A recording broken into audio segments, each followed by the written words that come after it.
Welcome to the Safer Sundays podcast, where we dive into everything surveillance, security, personal data, and privacy. Yeah, so Adam, when you think of surveillance, what do you picture? Probably like most people, first thing you picture is cameras looking at people. Some people sort of picture Big Brother, crime prevention, community safety. It could be a whole variety really, but mainly the idea of tracking people's movements, whether for good or bad. Yeah, absolutely. I mean, I guess I feel the same. There's lots of CCTV cameras everywhere. Everyone's always being tracked. But I guess what we want to talk about today is why is that not necessarily a bad thing, and why is it actually good? Yeah, that's right. So at SaferCities, we obviously created the Wiggins Safer City platform, which aims to promote community collaboration using those existing security assets for the benefit of the community and really positive surveillance story. Yeah, absolutely. I mean, I guess we're seeing all the time, aren't we, how useful it is for New Zealand police and police organisations around the world, for that matter, to be able to actually look at existing assets that are already there, as you mentioned, and actually provide better outcomes for the community. It's not just about people being tracked and watching everything that we do. It's about, hey, we've heard word that there's a really bad fight that's going on. How are we going to get down there and make sure that we're well equipped and we can actually sort things out in the quickest way possible for the safest outcomes? Yeah, like as you said, the police will they might get a 111 call. There's been a fight, they get another 111 call, there's been another fight. Right now they've got one car in the area, they don't know where to send it. Using the Wiggins Safer City platform, they can get real-time situational awareness, have a look at cameras in the area that have been shared with them, enabled by the community, and they can make a deployment decision on where to best send that resource. One fight might be you and I have a little scuffle at the bar on a Friday night, and one of them might be a serious assault. So obviously, if they have that information, they can send the resources the right way. Yeah, absolutely. I guess that also comes into the ANPR aspect too. We also see a lot of our ANPR technology that we're able to integrate with now as well. A lot of pursuits end up occurring because someone has stolen a car. Within a very quick amount of time, police are able to pick up on the fact that that car has been stolen, and that alert is generated, and they're able to send units to resolve that incident more quickly, which is a better outcome for everyone. Yeah, the person whose car's been stolen gets it recovered. That criminal with a stolen car often is going on to commit other crimes. They don't normally steal a car to go to their 9-to-5 job. It's used for ram raids, to do other crimes, steal further cars. So it's not just used to apprehend and solve that initial crime, but also prevent the follow-on crimes that normally happen in these scenarios. So Adam, tell us how you became part of the Safer Cities team. So I was in my third year of my engineering degree, and there was sort of a Facebook post on this Kiwi Startups page. SaferCities, or Secure Group at the time, were looking for someone to work from home, just assisting with some diagrams, and I thought I could do that, work from home, do my degree at the same time, which was really fun. So sort of met up with yourself and Scott and the team, and started off doing some initial designs and diagrams. Obviously, we both liked each other, work ethic, values, everything like that. So then over the summer, I did an internship with you guys, which was really good. And I was like, cool, this is what I want to be doing. So in my fourth year of engineering, my final year, I sort of picked my electives based on kind of specializations that we have around networking, wireless systems, software engineering, embedded development, computer vision, and really sort of did my fourth year there while working part-time. And then obviously joined full-time, I think, a day after my last exam. That's right. It was a good day to have you full-time on the team. I mean, I guess you were pretty much doing full-time work while you were at university anyway, right? So it was really, really good to sort of have you come along, and it's been a really fun journey, hasn't it, growing the team since then? Very much so, seeing sort of the growth from sort of moving a couple offices over the years, and sort of the teams expanding. The sort of Wiggins product's gone a long way since that time, from back in the Secure Group Convergence server days. Sort of staff members come and go, and it's sort of really exciting. It has been really good, hasn't it?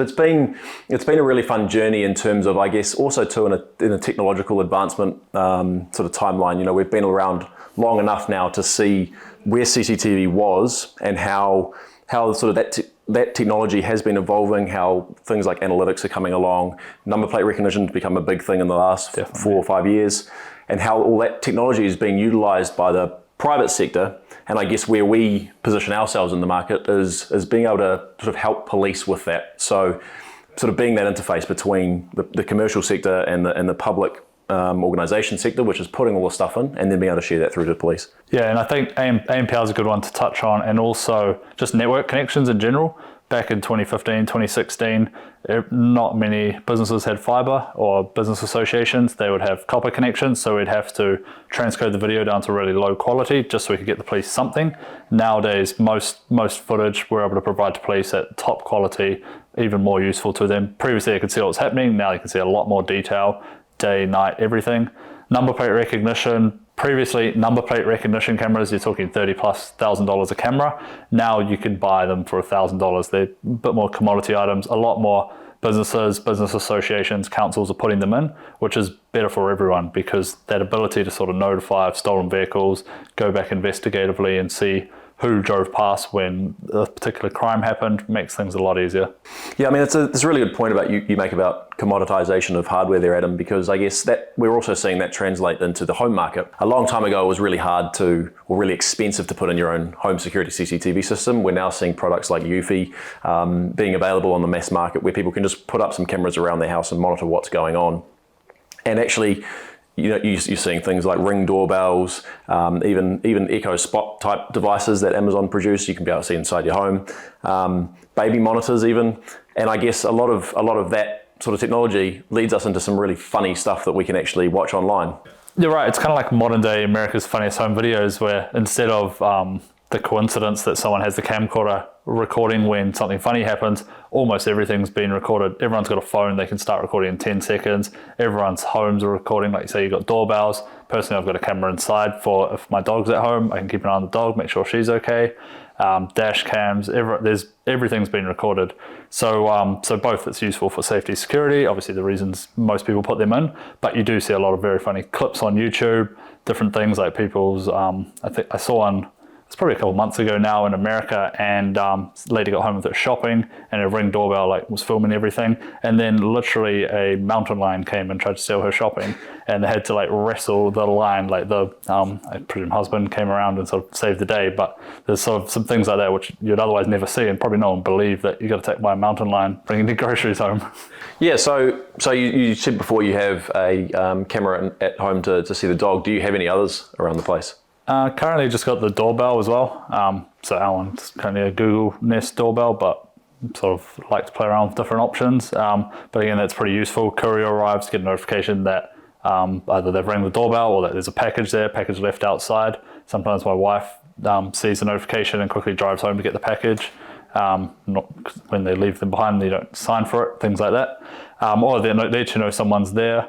I've got another camera that I haven't put up yet that's going to look at the backyard, just for mainly security reasons, but also as we move and let the dog was a puppy, so going to let her roam outside when we're not home. So a camera there just to make sure everything's under control, really. So it's just useful. Could be at the office, could be out and about, could be away, and just able to check up on the house.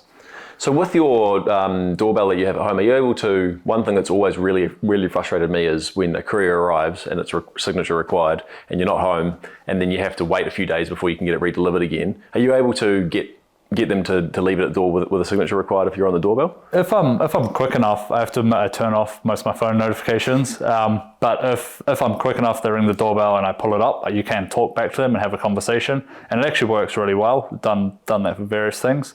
Personally, I haven't actually used it to get them to leave anything behind. They also obviously can't see you, so they might be unsure about a doorbell talking to them, telling them, no, it's fine, just drop the package. So why do you think personal surveillance devices, be it your Nest doorbells, your Ring doorbells, your dash cams, those sort of devices, why are they seemingly more prevalent overseas than they are somewhere like New Zealand?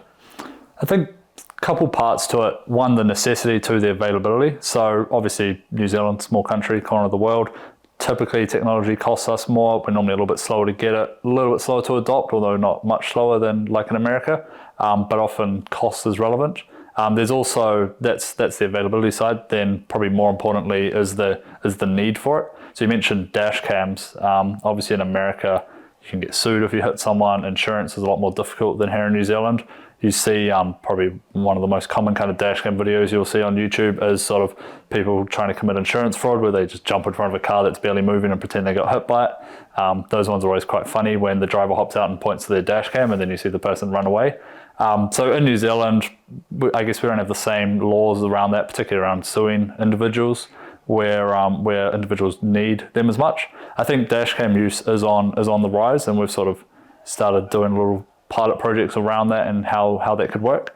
And likewise, I think I've had a doorbell. I'd probably like to think of myself as an early adopter, and I think I know a lot of people who are putting in cameras, particularly your Arlos, your Eufys, and those kind of ones, just for that general surveillance. Yeah, we're getting a lot of friends and family, aren't we, sort of asking us about the best sort of options. And luckily now, you personally, I used to always have people ask me, what camera system did you put up at your house? And obviously being in the sector, we're able to put up commercial-based CCTV cameras. But like you were just talking about earlier with your Ring doorbell, I do have cameras around my house, but I'm not able to be notified about what's happening because it's not a consumer-focused device. Yes, I mean, I guess cameras are everywhere, aren't they? And we're getting much more desensitized to the fact that they are around and that we are always being watched is probably a strong term because not everyone's watching these cameras all the time, but we are being recorded. Yep. But I guess that kind of leads into that whole panopticon theory back in the day where people were, that they felt like they had to behave a certain way because they were being recorded. I mean, talk to us about what that panopticon theory is. Yeah, well, so panopticon, probably the prison example is the easiest one to explain, where you've got a bunch of prisoners. Obviously, if they know a guard's watching them, at least unless they're trying to cause a ruckus, they're going to be sort of complying and doing what they're meant to be doing, which is probably sitting in their cells. With the panopticon, what the sort of design and the idea was is that you could have a station in the center of the prison with prisoners all around, multiple stories, whatever, and there would be officers, prison guards in that station in the center, and they could see all of the prisoners and their cells, but they can't see them all at once, of course, because it's one or maybe two people looking around. Now, the important part there is the prisoners, with the design of the tower, don't know if they're being looked at. They don't know which way the officer's looking. So at any point in time, the prisoner could be being surveilled, but they're not always. And the theory behind it is that because they could be being watched and they don't actually know, they basically need to behave as if they are being surveilled and will therefore comply, and they can use that theory to have just a couple guards able to monitor, say, 100 prisoners at once, which is similar to cameras more in a modern society where obviously you walk down the street, you'll see some cameras around for various reasons, and you don't know at that point in time whether anyone's watching that camera. They've probably been recorded, so if you did something wrong, you've got a pretty good idea that you are being watched, so that alone is sort of useful. But further, there could actually be someone watching that camera at that point in time, which might make some people uncomfortable. I think it's probably important to realize most people aren't sitting around watching cameras unless there's a need to, but it is possible, and that's therefore hopefully helpful as a deterrent for some types of crime. Absolutely. I mean, I guess, the UK example, people kind of always talked about the UK being Big Brother and how there were sort of more CCTV cameras or a certain amount of CCTV cameras per person in the UK. And that used to always make people feel really uneasy. And I think it's really important to point out that as we're sort of transitioning into a society where there are more cameras and there are more things being watched, yes, it's still a deterrent. However, at the end of the day, the feeling is if you're walking down the street doing nothing wrong, then why should you be worried about being recorded by a business association or a council? They're doing these things just for your and my safety, really, aren't they, at the end of the day? And also, too, these sort of devices are so ubiquitous. Everyone's got a smartphone. You could be walking down the street recorded by 5 people at once, say you're walking down Queen Street or you're in some bustling metropolis somewhere. There's nothing stopping someone on a mobile phone recording you. So how is that something that you're worried about when you're just being seen by a CCTV camera as well? Yeah, and there's obviously some legislation around filming people and for reasons, but like you say, when you're out in public, there's cameras everywhere, you're likely being watched or able to be watched at least. So I think there's probably is a desensitization to that kind of panopticon theory where, I'm being watched, I need to not do things. So, cameras are a deterrent, and they're obviously a useful investigative tool, but they're not a perfect deterrent. People that are suitably motivated are still going to commit crimes. We've seen it with ram raids, we've seen it with breaking into jewelry stores, everything. They know they're on camera, they don't care. Sometimes they have a hoodie, balaclava, sometimes they don't. It doesn't really bother them so much, they're just there to do their crime and get away. Other deterrents as well is sort of that environmental design, or CPTED, crime prevention through environmental design. So cameras are obviously one part of the tool, but also it's around the designing of environments for passive surveillance. So for example, a really dark area that's sort of covered in trees and stuff, you're probably attracting crime there because it's a good place to do crime. Not people walking past, you can't see it. Whereas the middle of a busy street that's well lit and open and everyone can see around them, it's probably naturally going to have a bit less crime going on, cameras or not.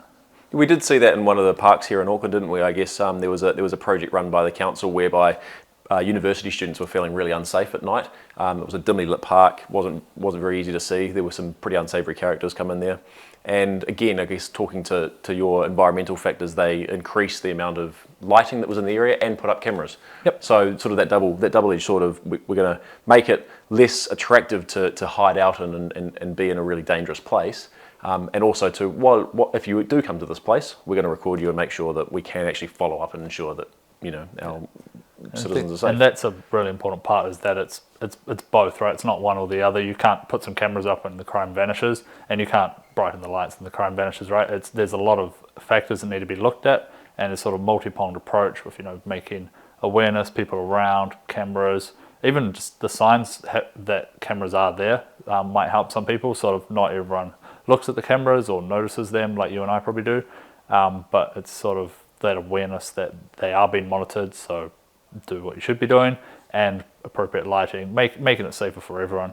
I've seen some of those videos from sort of a few parks around, and they're not very nice to look at, right? It's people. They're pretty terrible, and I guess that the problem is that, again, traditionally, these cameras have been up and they've been recording, but then they're only used as an investigative tool after the fact, and I guess that's, without sort of plugging ourselves too much, that's where we're trying to fill the gap, is making sure that, yes, these assets are up and they're recording and they're fantastic for investigative purposes, but if we can actually do something with them in real time, then we can actually stop the crime before it happens. It's New Zealand Police's approach is prevention first, rather than just reacting to the fact a crime has happened and we now need to follow up with it.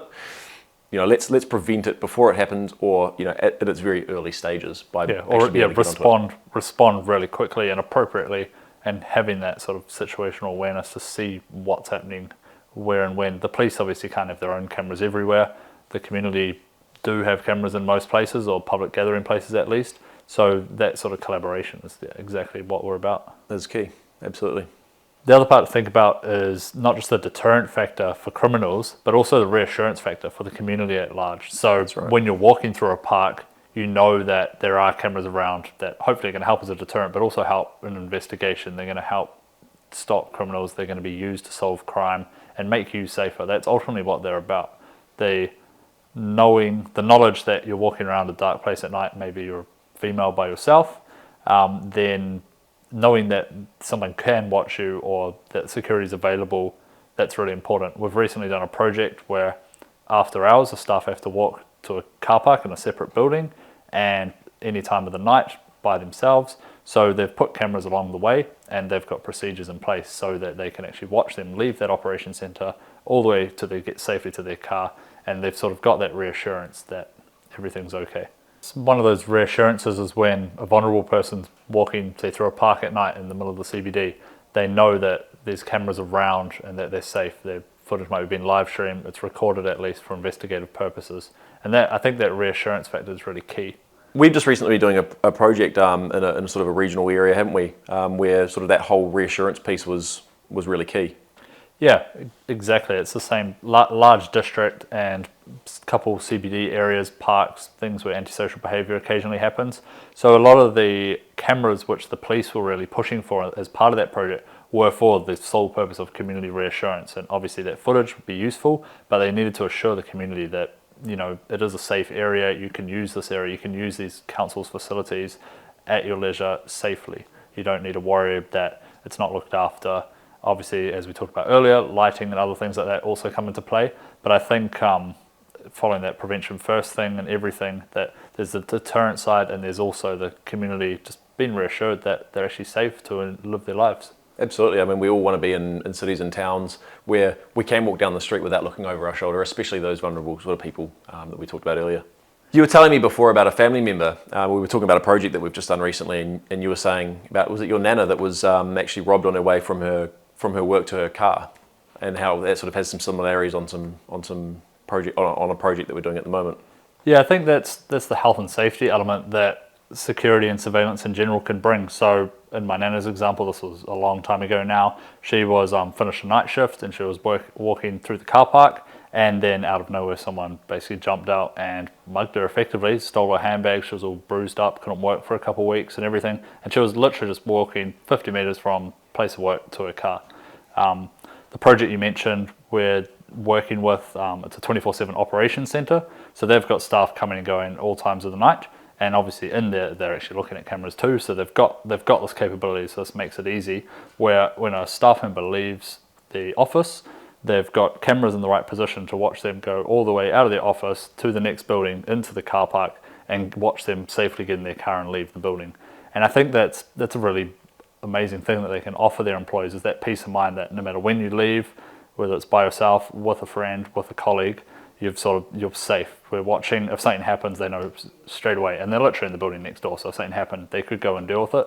If those cameras weren't there, then something could happen, and they might not be aware till the next person leaves and sees their colleague lying on the ground or worse. You hear about this in so many different organisations where staff are feeling uneasy about walking to their cars at night, but it leads further than that, doesn't it? Again, this back to what we were talking about earlier around people feeling safe in general. That's a really, really important thing, and I guess a lot of a driver around what we do is the last thing that society wants is people to be walking to their car at night, even during the day, walking down the street and feeling like they need to be really, really careful about what they're doing. And this, I guess, is where surveillance comes in and ties that all together. Yeah, and that's exactly the good use case of surveillance, right? Is for making the community feel safe. It's for the greater community good. It's for the general public. Even, say, going to an event like a concert or a sports game or things like that, those events often have relatively heavy surveillance and security, and it's for those reasons. Like, one, they can deal with any problems, but also they can just sort of monitor and make sure everyone's safe and having a good time. Absolutely, and we know that there's also things that happen too with crowd management. For example, making sure that there are not too many people going out exits and no one's going to get stampeded or stood on. There's just the possibilities of what can be done with this technology is absolutely endless. And I think what we all need to take a step back at and look at is, yes, people can be watching, I can be seeing what's happening on a camera, but ultimately it is for your, everyone else's safety that these systems are in place. Yeah, I don't think anyone gets out of bed to go and look at cameras and spy on people. Very few people would do that for a living. Most of them, they're there to do their job.